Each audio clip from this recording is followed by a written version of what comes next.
7월 25일 오늘 우리에게 주시는 하나님의 말씀은 고린도후서 10장 1절부터 11절까지의 말씀입니다. 오늘 주신 말씀의 제목은 겉모양이 아니라 속마음입니다. 오늘 본문 말씀 제가 대독해서 읽도록 하겠습니다. 너희를 대면하면 유순하고 떠나 있으면 너희에 대하여 담대한 나 바울은 이제 그리스도의 온유와 관용으로 친히 너희를 권하고 또한 우리를 육신에 따라 행하는 자로 여기는 자들에 대하여 내가 담대히 대하는 것 같이 너희와 함께 있을 때에 나로 하여금 이 담대한 태도로 대하지 않게 하기를 구하노라. 우리가 육신으로 행하나 육신에 따라 싸우지 아니하노니 우리의 싸우는 무기는 육신에 속한 것이 아니요 오직 어떤 견고한 진도 무너뜨리는 하나님의 능력이라. 모든 이론을 무너뜨리며 하나님 아는 것을 대적하여 높아진 것을 다 무너뜨리고 모든 생각을 사로잡아 그리스도에게 복종하게 하니 너희의 복종이 온전하게 될 때에 모든 복종하지 않는 것을 벌하려고 준비하는 중에 있노라. 너희는 외모만 보는도다. 만일 사람이 자기가 그리스도에게 속한 줄을 믿을지인데 자기가 그리스도에게 속한 것 같이 우리도 그러한 줄을 자기 속으로 다시 생각할 것이라. 주께서 주신 권세는 너희를 무너뜨리려고 하신 것이 아니요 세우려고 하신 것이니 내가 이에 대하여 지나치게 자랑하여도 부끄럽지 아니하리라. 이는 내가 편지들로 너희를 놀라게 하려는 것 같이 생각하지 않게 함이라. 그들의 말이 그의 편지들은 무게가 있고 힘이 있으나 그가 몸으로 대할 때에는 약하고 그 말도 시원하지 않다 하니 이런 사람은 우리가 떠나 있을 때에 편지들로 말하는 것과 함께 있을 때 행하는 일이 같은 것임을 알지라.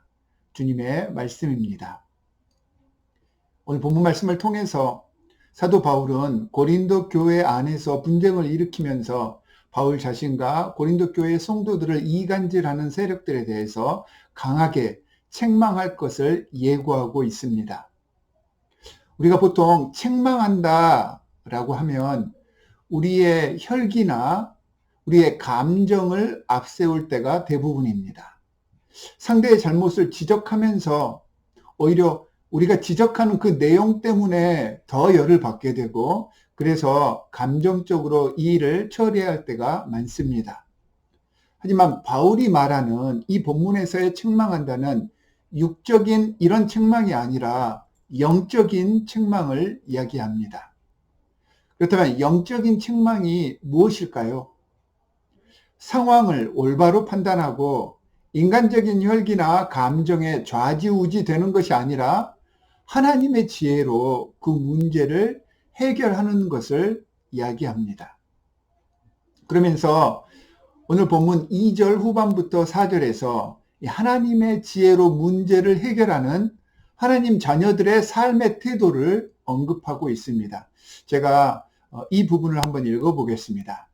너희와 함께 있을 때 나로 하여금 이 담대한 태도로 대하지 않게 하기를 구하노라. 우리가 육신으로 행하나 육신에 따라 싸우지 아니하노니 우리의 싸우는 무기는 육신에 속한 것이 아니요 오직 어떤 견고한 진도 무너뜨리는 하나님의 능력이라. 자, 본문 말씀처럼 우리 육신에 속한 감정이나 혈기가 아니라 하나님의 능력으로 우리의 모든 이론을 이겨내기 위해서 상대하는 상대를 담대한 태도로 대하지 않기를 구한다라고 바울은 이야기를 하고 있습니다. 자, 2절 후반부의 이 말씀이 육적으로 하지 않기 위한 어떻게 하느냐의 키포인트입니다. 자, 여기서 이 말씀을 잘 이해하기 위해서는 한글로 번역된 담대하다의 뜻이 무엇인지를 잘 알아야 합니다. 자, 1절에서도 이 담대하다라는 말이 나오는데요. 이 1절 말씀은 고린도 교회의 적대자들이 바울의 겉으로 보여지는 모습을 빗대어서 비난하고 깎아내렸던 그런 루머들을 바울이 되짚으면서 이야기하고 있는 말씀입니다. 그래서 이 1절을 가장 쉽게 번역한 본문들을 살펴보았더니 여러 영어 성경 버전 중에서 이 공동 번역 성경이 가장 이해하기 쉽게끔 번역이 되어 있는 것 같습니다. 다음과 같습니다. 나 바울은 온유하시고 관대하신 그리스도의 이름으로 여러분에게 간청합니다. 나는 여러분과 대면하고 있을 때에는 유순하지만 온유하지만 떨어져 있을 때에는 강경하다는 말을 듣습니다. 자, 그러니까 담대히 말하다라는 뜻은 아주 강경하게 대처한다라는 의미입니다. 그러면서 이처럼 담대하게 대하기를 원하지 않습니다. 원하지 않게 되기를 원합니다. 라고 이야기를 하고 있습니다. 잘못된 생각이나 사상에 대해서는 강경한 입장을 가지지만 태도는 강경하게 대하지 않기를 구한다는 의미입니다. 그러니까 강경하게 대하지 않는다는 말은 같이 맞받아치고 얼굴을 붉힌다라는 의미가 아니라 평정심을 잃지 않고 온유함으로 옳고 그름을 분별하여서 감정이나 화가 나를 주장하지 않게 하겠다라고 하는 의지의 표명입니다.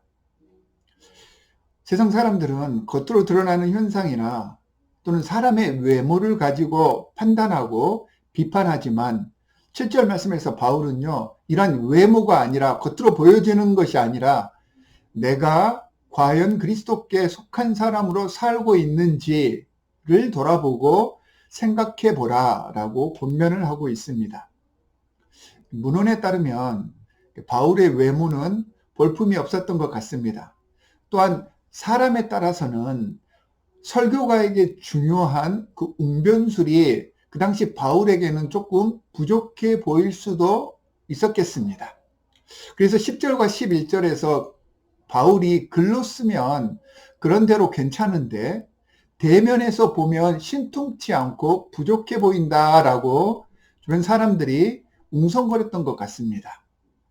자, 이런 이야기로 설교자나 지도자를 공격하면 그 당시 바울이 이런 이야기를 들었을 때 얼마나 마음이 상했겠습니까? 이런 일들이 자꾸 반복이 되고 또한 중첩이 되면 아마 바울이 좌절했을 수도 있었을 것 같습니다. 이런 소리를 들으면 누가 기분이 좋겠습니까? 더더욱 한 무리를 이끌고 있는 리더가 그 무리들에게 이런 소리를 들으면 굉장히 기분이 상할 것 같습니다. 하지만 바울은 이런 세상 사람들의 외적인 평가에 넘어지지 않았습니다. 오히려 12장에 보면 이런 육체적인 약점, 심지어는 자신이 앓고 있는 그 지병을 달고 사는 것들에 대해서 주님께 그리고 모든 성도 앞에서 자랑을 합니다. 이런 비아냥의 소리가 들리면 들릴수록 더욱더 예수 그리스도의 겸손과 그 온유의 마음을 갖기 위해서 노력했다는 말입니다. 그리고 바울은 이런 약함들을 통해 교만케 하지 않으시려는 하나님의 뜻이었다라고 고린도후서 12장 7절에서 고백을 하면서 이 약함 때문에 자신의 능력이 온전해졌다라는 것을 깨닫게 되었습니다. 만약에 명예욕과 재물욕과 인간적인 인기를 우선으로 삼았던 그런 사람이 바울과 같은 능력을 가졌고 지식을 가지고 존경받는 위치에 있었다면 거기다가 바울이 갖고 있던 육체적인 신체적인 그런 약점조차 없었다면 아마 그는 벌써 겸손하고 온유한 신앙인이 아닌 이단의 사이비 교주가 되었을 수도 있었다는 것을 아마 바울은 알고 있었던 것 같습니다. 바울의 육체적 약한 점과는 조금 다르지만 약한 가운데 힘을 부여받은 또 다른 한 인물이 있습니다. 바로 베드로였습니다.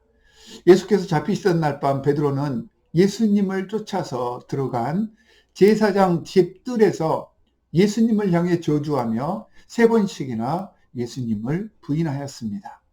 닭이 우는 그 순간 당신을 부인하는 베드로를 예수께서는 지그시 바라보셨고 베드로와 시선이 마주칩니다. 여러분, 그 마주치는 순간 베드로의 심정이 어땠겠습니까? 그는 그 자리에 있을 수 없었습니다. 그래서 뛰쳐나갔습니다. 그는 이런 비겁하고 약한 자신의 모습에 몸부림치고 후회하고 부끄러워하였으며 의기소침했을 것입니다. 그런데요, 이러한 연약하고 고통스러운 순간이 있었기 때문에 베드로가 다시 일어설 수 있었습니다. 그렇게 비겁하고 부끄러운 자신이 가장 낮아지는 그 순간에 이르렀을 때 비로소 자신을 지켜보시는 예수 그리스도의 말씀과 시선을 느낄 수가 있었습니다. 그리고 예수께서 항상 함께 하심을 느낄 수 있었고 가장 약한 그 순간을 경험했기 때문에 다시 일어설 수 있었고 죽음 앞에서도 당당할 수 있었으며 진정한 의미의 천국의 열쇠를 쥐인 하나님의 귀한 일꾼이 될 수 있었습니다. 세상은 겉모습을 꾸미라고 우리에게 종용합니다. 외모나 드러나는 개인적인 능력을 가져오라고 하면서 우리를 판단하고 비판하려고 합니다. 우리의 초라한 외모와 능력으로 의기소침하고 소극적일 때가 많지만 사랑하는 성도 여러분, 생각을 바꾸시기 바랍니다. 주님께서 기뻐하시는 것은 겉으로 드러나는 외모나 재능이 아니라 얼마나 주님을 닮아가고자 하느냐에 있습니다. 8절 말씀에서 뛰어난 외모나 재능으로 나를 세우며 드러내게 하기 위해서가 아니라 어떻게 주위 사람들과 공동체를 세워갈 수 있느냐가 하나님의 중요한 판단 기준임을 분명하게 사도 바울은 선포하고 있습니다. 오히려 우리의 약한 모습이 주님 앞에 겸손과 낮아짐, 희생과 헌신의 모습으로 다시 드러났을 때 하나님께서는 이런 우리의 약한 모습을 자랑스러워해 주신다고 바울은 오늘 말씀을 통해서 선포하고 있는 것입니다.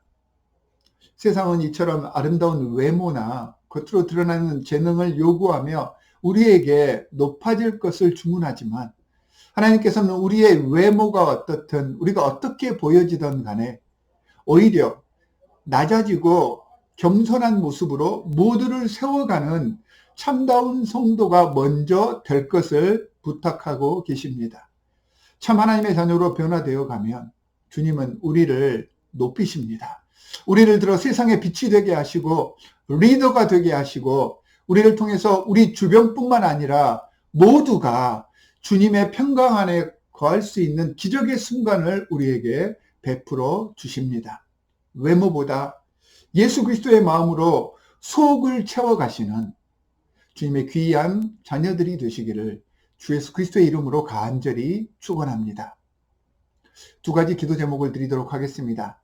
오늘 말씀처럼 외모나 세상적 능력에 연연하기보다는 예수 그리스도의 마음, 겸손과 희생과 화목과 그 배려의 마음을 품게 해 주십시오라고 기도하시기 바랍니다.